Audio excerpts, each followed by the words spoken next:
बालक गाता मैं कहाँ हूँ, कहाँ आया हूँ, कौन मेरे माँ, कौन मेरे पिता। कितनी बार मैं माता पिता बन चुका और कितनी बार अभी बनना है। ये बनना कभी समाप्त होने वाला नहीं है। बोलो राधे राधे। जैसे मान लो किसान जब ये धान लगाता है, धान की पैदावार करता है, तो देखो बीज रख लेता है और थोड़ा बीज खेत में डालेगा और वो कितना धान की पैदावार कर लेता है, कितना धान हो जाता है। फिर इसके बाद थोड़ा सा बीज और रख लेगा धान का और फिर उस धान की कुशी निकाल देगा और वो धान चावल बना देगा और फिर वो पैदावार धान करता है। तो जैसे किसान ये धान की पैदावार ही समाप्त नहीं होती, बार बार वो फिर धान उगाता, खेत में फिर उगाता है। ऐसे जन्म मरण कभी समाप्त नहीं होता। अरे ये फिर से बार बार जन्म मरण होता रहता है। तो हम लोगों को धान नहीं बनना है, धान की जीरी नहीं बनना है, हम लोगों को तो चावल बनना है। और मान लो धान की भूसी को निकाल दो तो खेत में लगाओ, क्या धान होगा? नहीं होगा। और हमको जन्म मरण समाप्त करना है। तो ये जीव जन्म लिया और फिर रोने धोने लगा, तो मैं कौन हूँ, कौन क्या, लेकिन कोई समझ नहीं पाता है। तो फिर माँ आ जाए, फिर उसकी चाची आ गई, दादी आ गई, ताऊ आ गए, ये आ गए, वो आ गए, ये चाची है, दादी है, ताऊ है, ये उसको एक रिश्ता में जोड़ने लगता है। फिर उसका नामकरण करते तेरा नाम है और फिर वो छोटा सा बच्चा वो खिलौना में खिलाने लगते हैं, वो दिन खेलता रहता है। फिर युवावस्था हुआ, फिर इसके बाद वृद्धावस्था हुआ, फिर इसके बाद शादी कर दिया तो ये गुड़िया में खेलने लगता है। फिर इसके बाद उसके बच्चा हो गया, फिर वो बाप कहाने लगा और बाप से बाबा कहाने लगा। बस गया इसी में पड़ा। इसलिए कहा गया है कबहू किया न भजनवा कैसे बीतेगी, कबहू किया न, बोलिए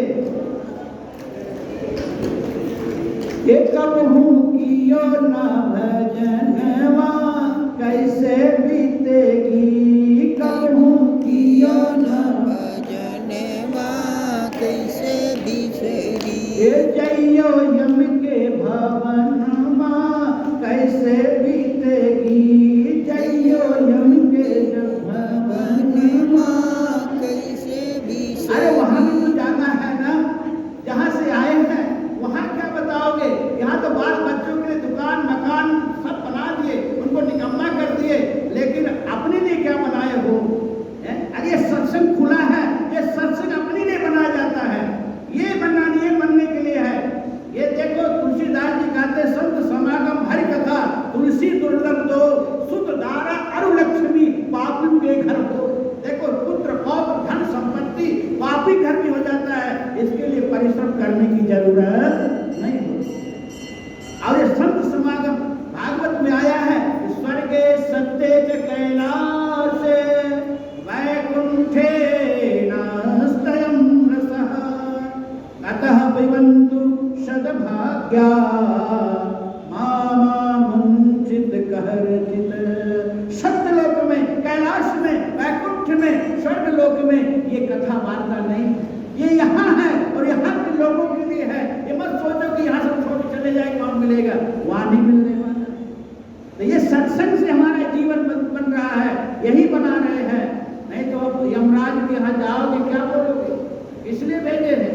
इसलिए जइयो यम के जब भवनमा कैसे बीतेगी, जइयो यम के जब भवनमा कैसे बीतेगी। ये सही न सको जब कष्ट गर्भ के किया था कौल करार, सही न सको जब कष्ट गर्भ के किया था कौल करार।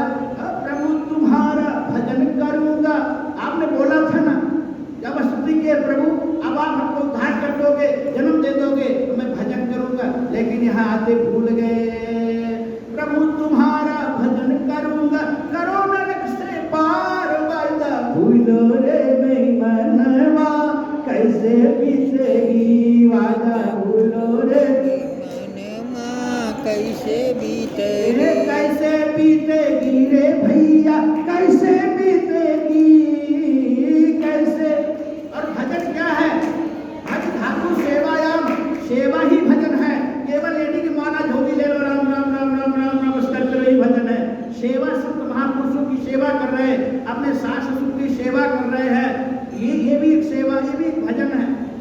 अब सास बेचारी खाट में पड़ी हुई है, चाय के लिए तरस रही, पानी के लिए, आप गाय 4 बजे, अरे हम तो कार्तिक नहाते जी, आकर के घंटा हिला रहे हो, आपकी आरती दिखा रहे हो, और वो बेचारी चाय के लिए तरस रही, ये क्या भजन है? बुजुर्गों की सेवा कर रहे हो।